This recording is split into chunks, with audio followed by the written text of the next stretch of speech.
why clarity often arrives after confusion, and why the moment you feel most lost is rarely the moment you're off path.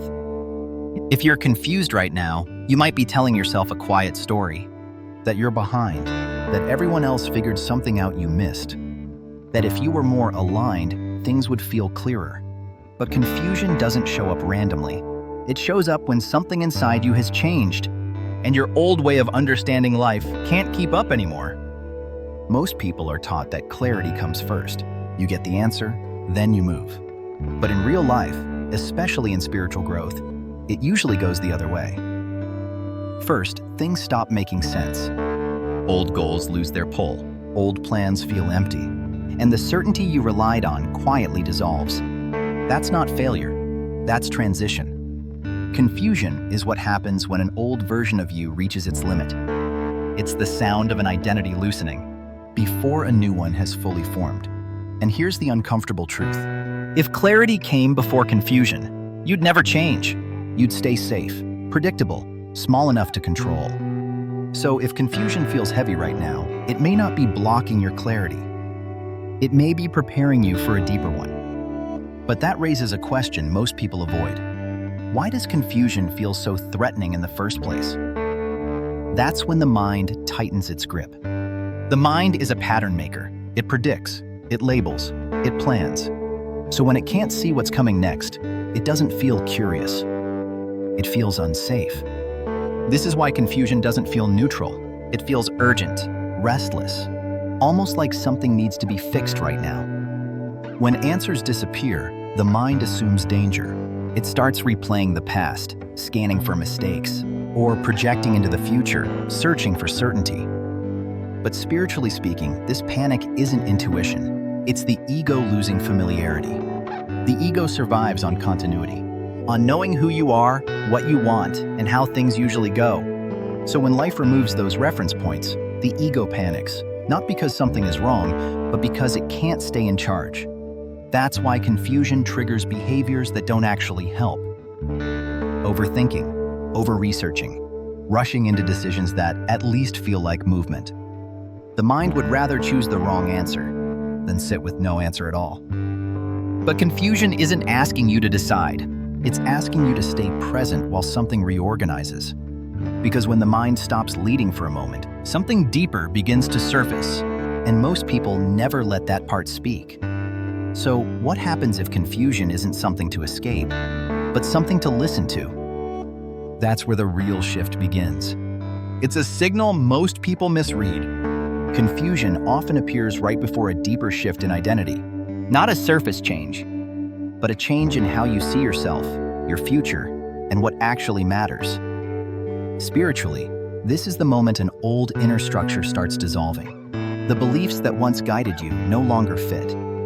The desires you chase don't feel true anymore. And the version of you that knew what to want quietly steps aside. That gap feels unbearable because nothing has replaced it yet. So the mind calls it being lost. But spiritually, it's more accurate to call it clearing. Confusion clears outdated motivations. It strips away borrowed goals. It removes answers that came from fear, conditioning, or survival. This is why confusion often feels empty, why motivation dips, why excitement goes quiet. But emptiness doesn't mean lack, it means space. Most people never allow this space to do its work. They rush to refill it with noise, advice, or new identities. And when they do, clarity delays itself. Because clarity doesn't arrive to crowded inner worlds. It arrives when something has finally stopped pretending. If confusion is a signal, then the real question isn't, how do I get rid of this? It's, what is being cleared right now, so something else can emerge? And to answer that, you have to pass through a phase almost everyone hates.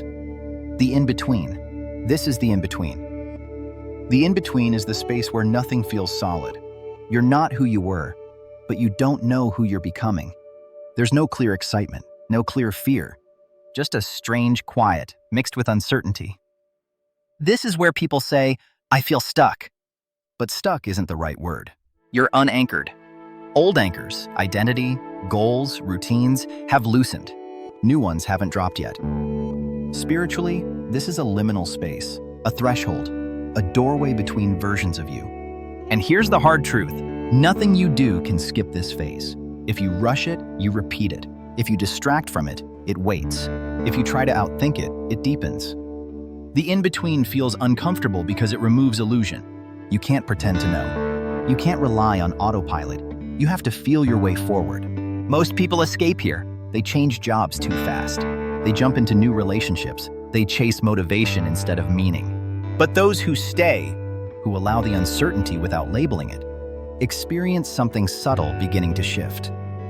Because beneath the discomfort, a new orientation is forming. And it doesn't announce itself loudly, which is why the next phase is so easy to miss. Quietly. Almost invisibly. This is the phase where most people think nothing is happening, because there's no drama, no big emotions, no obvious answers dropping in. But beneath the surface, something is reorganizing. Your nervous system is recalibrating. Your values are realigning. Your intuition is getting louder, while the mind finally gets tired. Clarity doesn't enter through force. It enters when resistance drops. You may notice subtle changes here. Certain conversations feel draining. Certain options feel heavy without explanation. And certain thoughts bring a strange sense of calm, even if they scare you a little. That calm is important. It's the first signal of alignment. Real clarity doesn't excite the ego. It settles the body. But because we're conditioned to look for intensity, we dismiss these signals. We say, that can't be it. It's too small. I expected something bigger. So we ignore the quiet knowing and go back into confusion. This is the paradox. The more you chase clarity, the quieter it becomes. The more you allow stillness, the clearer things get. And this is where manifestation quietly shifts gears. Not through visualization, not through affirmations, but through honesty. Because clarity doesn't ask, what do you want? It asks, what are you no longer willing to tolerate? And that question changes everything. This is where manifestation is misunderstood. Most people think manifestation pauses when you're confused. Like you've stepped off the path. Like the universe is waiting for you to get clear before anything can move. But manifestation doesn't stop in confusion. It changes form. When you're clear, you manifest by direction. When you're confused, you manifest by elimination. Confusion quietly removes what no longer matches you. It drains energy from old timelines. It dissolves desires that were never truly yours. That's why things may fall away during this phase. Opportunities lose momentum. Connections fade. Plans stall without explanation. This isn't punishment, it's refinement. Manifestation during confusion works through subtraction, not addition. You're not calling things in yet. You're clearing interference. And this is where impatience becomes costly. When you force new intentions too early, you pull from an outdated frequency. You manifest what you used to be, not who you're becoming. So confusion asks for restraint, for fewer declarations, for less forcing of vision. Because once the clearing is complete, clarity doesn't have to fight its way in. It arrives naturally. But right before that happens, there's a mistake almost everyone makes. And it sends them straight back into the fog. And it feels productive until it isn't. The mistake is acting from urgency. The moment confusion gets uncomfortable, the mind looks for relief. So it turns clarity into a deadline. I need to decide.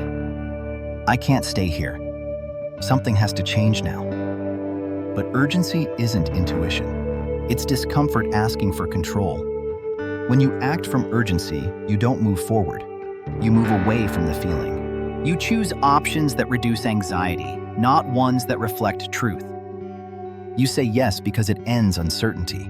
You say no because it feels safer than waiting. And for a moment, the confusion lifts. You feel movement, direction. But it doesn't last because the choice wasn't aligned. It was anesthetic. That's why people end up back in confusion weeks or months later, wondering what went wrong. Nothing went wrong. They just skipped a step. Clarity needs time to mature. Like fruit picked too early, rushed clarity looks fine, but lacks nourishment. So how do you tell the difference between aligned action and urgency? The body knows. Urgency feels tight, pressured, loud. Aligned clarity feels calm, even if the step is scary. And learning to feel that difference is what changes everything. Because once you stop acting from urgency, a deeper kind of guidance begins to surface. And it doesn't speak in words. It speaks in sensation. When the mind finally quiets, intuition doesn't explain itself. It doesn't argue. It doesn't justify. It shows up as a feeling in the body, a subtle pull, a soft resistance, a sense of ease or unease without a story attached. This is why confusion is necessary, because confusion exhausts the mind. After enough circling, enough overthinking, enough trying to figure it out, the mind gets tired. And when it steps back, intuition finally has space. But here's the challenge. Intuition doesn't feel dramatic. It doesn't come with excitement or fear. It often feels neutral, almost boring, which is why so many people miss it. They're waiting for certainty to feel loud, for clarity to feel thrilling, for answers to feel undeniable. But real guidance feels steady. It doesn't rush you. It doesn't pressure you. It simply feels true. And during confusion, intuition often starts by telling you what isn't right, what drains you, what you've outgrown, what you can't pretend to want anymore. That information is quiet, but powerful. Because once you listen to what doesn't fit, what does fit starts to reveal itself. And that's when confusion begins to thin. Not all at once, not dramatically, but enough for the next step to become visible. And that next step is smaller than you think. That's where most people get confused again. We think clarity will arrive as a full plan, a 5-step roadmap, a clear vision of the future. But clarity rarely gives you the whole picture. It gives you the next honest step. And that step is often quiet, unimpressive, sometimes even disappointing. It might be a conversation you've been avoiding, a habit you need to stop before starting anything new, a boundary that feels uncomfortable but clean. This is why people doubt real clarity. It doesn't inflate the ego. It doesn't make you feel special. It makes you feel grounded. And here's where retention deepens. Because once you take that small step, confusion doesn't vanish. It changes texture. It becomes less chaotic, less emotional, more spacious. This is the point where many viewers realize, oh, this is exactly where I am. If that's you, take a moment right now. Like the video, subscribe, and share it with someone who's been feeling lost lately. This is the first and only mid-video reminder. It helps this channel grow fast and keeps long-form content like this alive. Because what comes next is where clarity truly locks in. It's not about taking more steps. It's about integration. And almost no one talks about this part. This is the integration phase, and it's where clarity either deepens or disappears. Integration is not action-heavy. It's nervous system work. You let the small steps settle. You notice how your body responds over days, not minutes. You resist the urge to explain yourself to everyone. This is where confidence is built quietly. Most people think confidence comes from certainty, but real confidence comes from self-trust. And self-trust is formed when you honor what you know, even when no one is applauding it. During integration, clarity feels less exciting and more obvious. You stop checking for signs. You stop needing reassurance. You're not chasing alignment. You're inhabiting it. And this is where something surprising happens. Life starts responding differently, not with fireworks, but with cooperation. Things require less force. Conversations feel cleaner. Decisions stop looping. This is manifestation in its mature form. Not visualizing outcomes, but becoming congruent with your next level. Yet even here, there's a final trap. That one that pulls people back into confusion if they're not careful. It sounds harmless, responsible even, and it shows up right when things finally feel clear. This trap is called over-justifying. Once clarity settles in, the mind comes back online. Not to guide, but to explain. You start asking, does this make sense to others? Can I defend this choice? Is this logical enough? And slowly, quietly, you move away from what you felt was true and back toward what can be explained. This is where confusion sneaks back in. Not because clarity left, but because you stopped trusting it. Over-justifying is a sign you're trying to protect clarity instead of embodying it. You're asking permission instead of standing still. But clarity doesn't need a defense. It needs consistency.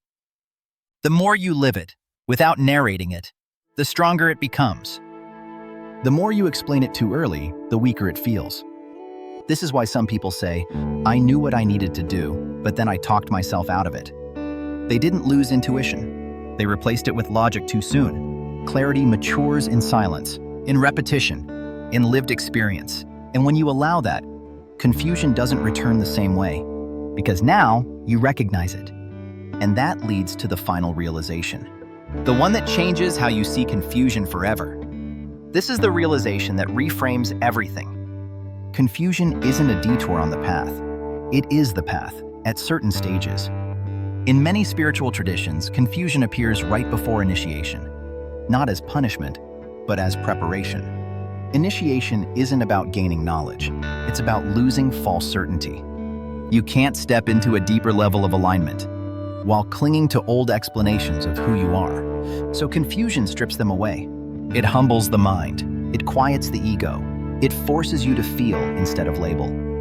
And once you've been through it consciously, confusion never scares you the same way again. You stop asking, "What's wrong with me?"